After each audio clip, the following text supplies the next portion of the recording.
वालेकुम। आज का जो हमारा टॉपिक है वो है प्रोकैरियोटिक डीएनए रेप्लिकेशन। अब सबसे पहले हम देखेंगे कि डीएनए रेप्लिकेशन क्या होती है, उसके लिए कौन से स्टेप्स इन्वॉल्व होते हैं प्रोकैरियोट्स में।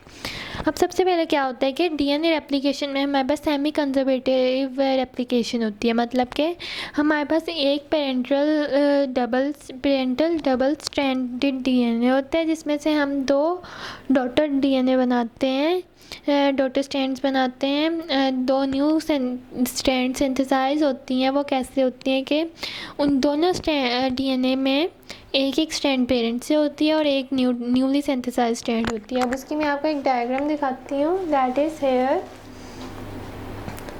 अब इसमें क्या हो रहा है कि ये एक पेरेंटल डबल हेलिक्स है, जिसमें से हमारे पास ये सेपरेट होती है दोनों और सिंगल स्ट्रैंड में, और फिर इनके साथ एक न्यू स्ट्रैंड बन जाता है ग्रे कलर में जो शो किया गया है। और वो जो न्यू स्ट्रैंड होता है वो न्यू डॉटर स्ट्रैंड होता है, जिन दोनों में एक एक स्ट्रैंड फ्रॉम दी पेरेंट होती है, that is this orange one, एक स्ट्रैंड फ्रॉम दी पेरेंट होती है। इसलिए सेमी कंजर्वेटिव रेप्लिकेशन होती है, क्योंकि इसमें वन पेरेंट स्ट्रैंड कंजर्व की जा रही है in each of the two new double helices. अब क्या होता है कि इसमें जो प्रोकैरियोटिक डीएनए रेप्लिकेशन है, इसके जो हमारे पास स्टेप्स हैं वो टोटल हमारे पास 8 स्टेप्स हैं, जिसमें हमारे पास टेक प्लेस करती है। सबसे पहले रिकॉग्निशन होती है उस साइड की जिसमें डीएनए रेप्लिकेशन होनी होती है। उसके बाद फिर मेल्टिंग होती है। मेल्टिंग क्या होता है? Separation of the double standard parental helix. अब ये क्यों होती है?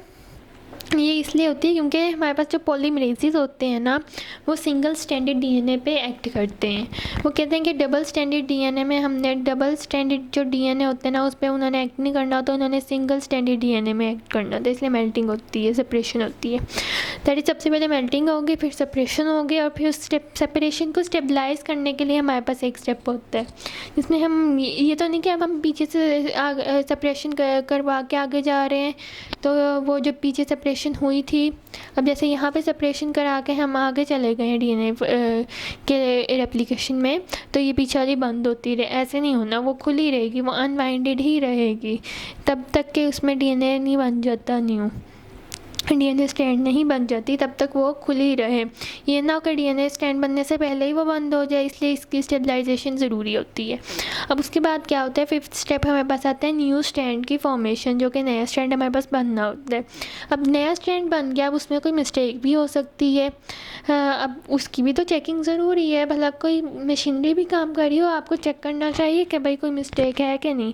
तो इसलिए हमारे पास इधर भी एक प्रोसेस होता है मिस्टेक्स को चेक करने के लिए, that is the proof reading process step. उसके बाद हम प्रूफ रीडिंग करते हैं उस मिस्टेक्स को फाइंड आउट करने के लिए। फिर उसके बाद हमारे पास एक स्टेप आता है लाइगेशन का, और फिर हमारे पास टर्मिनेशन हो जाती है, जहाँ पे हम ख़त्म कर देते हैं डीएनए रेप्लिकेशन को। अब इसमें जो हमारे पास होते हैं ना, स्टेप 1 2 3 4, जो स्काई ब्लू से मैंने किए हुए हैं हाईलाइट, ये जो 4 स्टेप है ना, ये हमारे पास होते हैं फॉर्मेशन ऑफ रेप्लिकेशन फोक में इन्वॉल्व होते हैं। 4 स्टेप में हम फॉर्मेशन ऑफ रेप्लिकेशन फोर्क करवाते हैं। उसके बाद फिर न्यू स्टैंड की फॉर्मेशन एंड ऑल दैट जो आगे होना होता है। अब क्या होता है कि हमारे पास जो स्टेप 1 और 2 है ना, इसमें हमारे पास कौन सा जो एंजाइम्स या प्रोटीन यूज़ होने उनके मैं आपको नेम्स बताती हूँ। जो स्टेप 1 और 2 है ना, इसमें हमारे पास यूज़ होते हैं DNA A protein, that is the DNA A protein. ये स्टेप 1 में भी यूज़ होते हैं रिकॉग्निशन के लिए, और स्टेप 2 मेल्टिंग में भी यूज़ होते हैं। उसके बाद जो हेलिकेज होते हैं हमारे पास, वो आके सेपरेशन करा रहा होता है।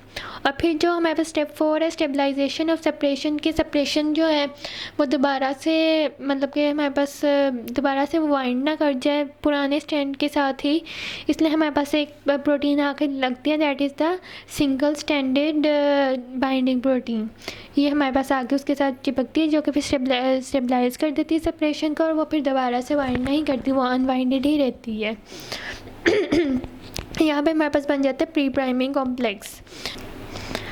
तो अब यहाँ तक तो हमारे पास हो गया कि सिंगल स्टैंडर्ड बाइंडिंग प्रोटीन आके जुड़ती हैं। अब सबसे पहले हम इसको रिवाइज करते हैं कि सबसे पहले क्या होता है डीएनए रेप्लिकेशन की। और स्टार्टिंग के लिए हमारे पास क्या होता है, इनिशिएशन के लिए डीएनए ए प्रोटीन जो होती है वो आके रिकॉग्नाइज करती है उस सीक्वेंस को जिस पे जहाँ पे फिर आगे डीएनए रेप्लिकेशन स्टार्ट होनी होती है, वहाँ पे मेल्टिंग होती है।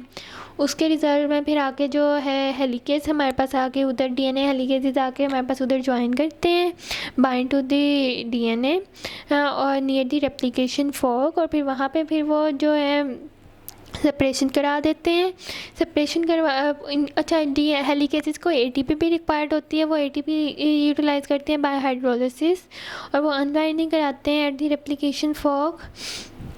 और इस अनबाइंडिंग की वजह से कभी कभी हमारे पास सुपर कॉइल्स की फॉर्मेशन भी हो जाती है। दैट इज़ सुपर कॉइल्स हमारे पास 2 फॉर्म्स के होते हैं। सुपर कॉइल्स हमारे पास पॉजिटिव भी हो सकते हैं और नेगेटिव भी हो सकते हैं। उसका भी मैं आपको डिफरेंस बताती हूँ बाद में। अब सुपर कॉइल्स भी बन सकते हैं। तो अब इधर तक हमारे पास हो गया, सेपरेशन हो गया। अब उसकी स्टेबलाइजेशन करानी होती है। अब सेपरेशन हो गई, हेलिकेज ने अपना काम कर लिया, तो फिर हमारे पास उस सिंगल स्टैंडर्ड डीएनए के साथ हमारे पास आके लगेगा सिंगल स्टैंडर्ड बाइंडिंग प्रोटीन्स, जिसकी मैं आपको एक पिक्चर भी दिखाती हूँ। That is this one. अब इसमें क्या दिखाया गया है कि डीएनए हेलिकेज आके लगा, अनबाइंडिंग हो गई। ये देखें यहाँ पे डबल स्टैंडर्ड डीएनए है, यहाँ पे सिंगल स्टैंड में हो गया। ये एटीपी यूटिलाइज हो रही है और उसके बाद यहाँ पे ये जो अब हेलिकेज का काम इधर तक हो गया है हमारे पास इधर तक। अब उसके बाद ये जो हमारे पास आके लग रही हैं single standard binding DNA binding protein, ये 2 स्ट्रैंड्स को सेपरेटेड रखती हैं, स्टेबलाइज कर देती हैं सेपरेशन को। अब उसके बाद हम देखते हैं कि सुपर कॉइल्स क्या होती हैं। अब जो पॉजिटिव कुछ हमारे पास आती हैं पॉजिटिव सुपर कॉइल्स, ये जो होती हैं ये अहेड होती हैं of the replication fork, ahead of the replication fork. और जो हमारे पास होती है नेगेटिव सुपर कॉइल्स, ये होती हैं बिहाइंड द रेप्लिकेशन फॉर्क।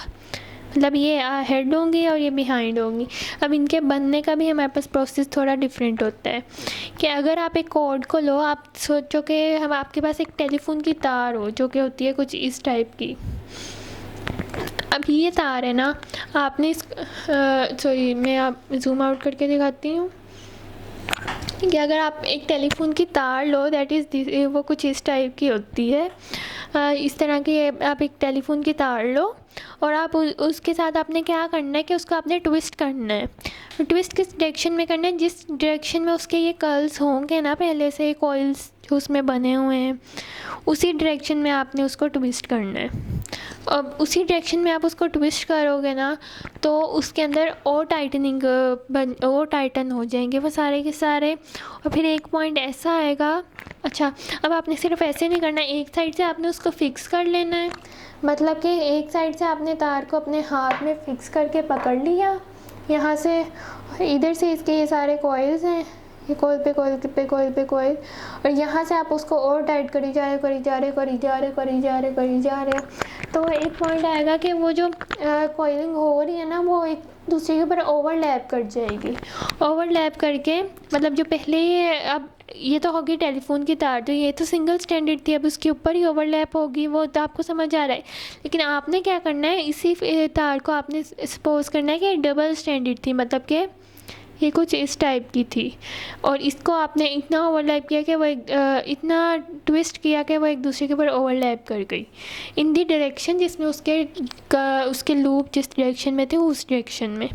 लेकिन इस तरह से हमारे पास आते हैं पॉजिटिव सुपर कॉइल्स। लेकिन अब अगर आपने नेगेटिव सुपर कॉइल्स को समझना है तो वो क्या होते हैं।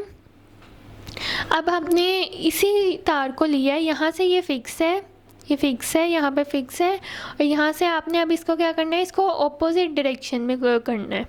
मतलब इसको ऑपोजिट डायरेक्शन में करना है कि जो ये बने हुए हैं ना हमारे पास कॉइल्स, ये खुल जाएं, उनको लूज़ करना है कॉइल्स को। मतलब आप टेलीफोन की तार को दूसरी डायरेक्शन में घुमाना शुरू करो ना तो वो एक पॉइंट आएगा कि वो यूं यूं करके वो खुल से जाते हैं, क्या यहाँ पे मैं आपको दिखाती हूँ, यूँ करके वो खुल से जाते हैं और फिर वो आता है कि और करते जाओ तो वो इस तरह भी वो एक दूसरे के साथ एक तरह से ओवरलैप से कर देते हैं यूँ करके, तो वो इस तरह एक आती है स्टेज के वो ओवरलैप कर जाते हैं।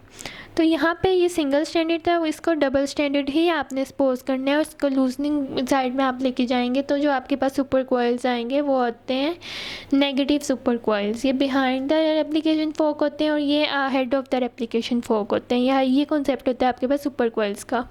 अब ये सुपर कॉइल्स आते हैं, इनकी प्रॉब्लम को सॉल्व करना भी बहुत ज़रूरी है क्योंकि नॉर्मल से थोड़ी डेविएटेड चीज़ है। हमें नॉर्मल डबल स्टैंडर्ड चीज़ चाहिए होती है, ना हमें नेगेटिव सुपर कॉइल्स चाहिए होते हैं, ना हमें पॉजिटिव सुपर कॉइल्स चाहिए होते हैं। अब इसकी मैं आपको सुपर कॉइल्स की मैं आपको डायग्राम भी दिखाती हूँ, उससे भी आपका थोड़ा कॉन्सेप्ट क्लियर होगा।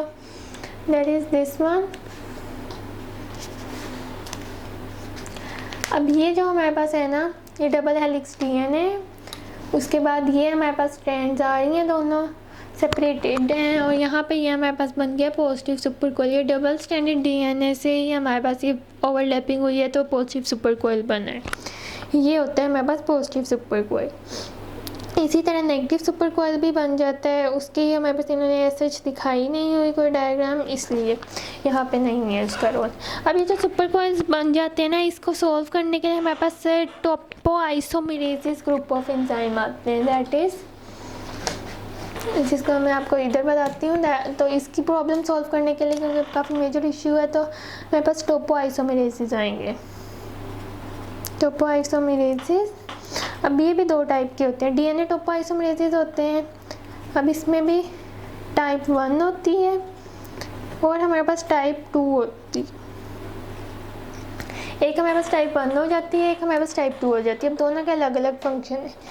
अब जो टाइप 1 होती है ना, ये क्या करती है, ये जो होता है एंजाइम, ये कटिंग कराता है और उसकी रीसीलिंग करा देता है और इसके चक्कर में हमारे पास क्या होता है, रिलैक्सेशन हो जाती है सुपर कॉइल की। और बेसिकली किस टाइप 1 जो है बेसिकली ये जो रिलैक्सेशन कराता है, ये मेजरली कराता है हमारे पास नेगेटिव सुपर कॉइल्स की। नेगेटिव सुपर कॉइल्स को बेसिकली ये रिलैक्स करवाता है, नेगेटिव सुपर कॉइल्स को ये रिलैक्स कराता है। अब क्या होता है कि अच्छा, और ये एटीपी भी नहीं लेता। इन दोनों का डिफरेंस है कि ये एटीपी यूटिलाइज़ करेगा लेकिन ये एटीपी यूटिलाइज़ नहीं करेगा, नो एटीपी,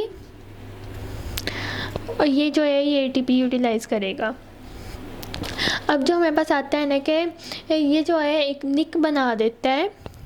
ये जो डीएनए टोपोआइसोमेरेस है ना, ये हमारे पास दो फंक्शंस करा रहा होता है। ये डीएनए जो है डीएनए सेपरेशन भी करा रहा होता है, ये स्टैंड की रीसीलिंग भी करा रहा होता है। इसकी दो एक्टिविटीज़ होती हैं, रीसीलिंग एक्टिविटी एंड कटिंग एक्टिविटी। अब वो कैसे होती है, अब ये